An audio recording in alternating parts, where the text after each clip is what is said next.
Upbeat.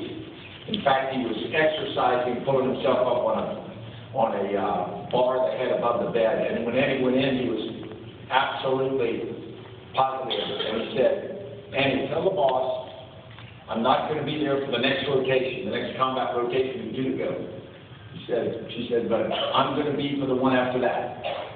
And she looks at Chuck and she thinks, "Well, that's great enthusiasm and heart.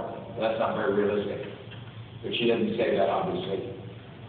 And then as she leaves the room, and Chuck, who knew I was a big Monty Python fan, goes in his British accent, and he says, "And tell the boss, it's only a flesh wound." And 18 months later, I went on a raid in downtown Baghdad, the worst part of the fighting, with Chuck, on an artificial leg and a good leg in a combat operation. And that sort of answers why you want to leave, because how could you not?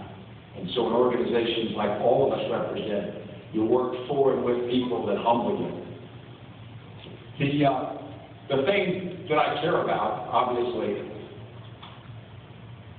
is leadership. But people ask me, what do you do now? And I tell them the truth. I teach at Yale. And I got 4 brothers. They're all in the service. And when I retired last summer, they all said, "Whatever you want to do, we support." When they found out I was teaching at Yale, I got these voicemail messages of 30 seconds straight of laughter.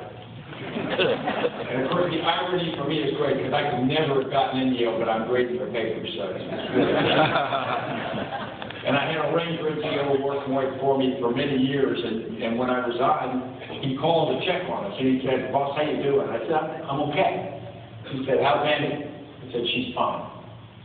And he said, "Okay, so what are you going to do now?"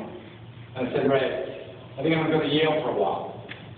And there's a long silence, and he says, "Well, the way you were operating, I thought that was a real possibility."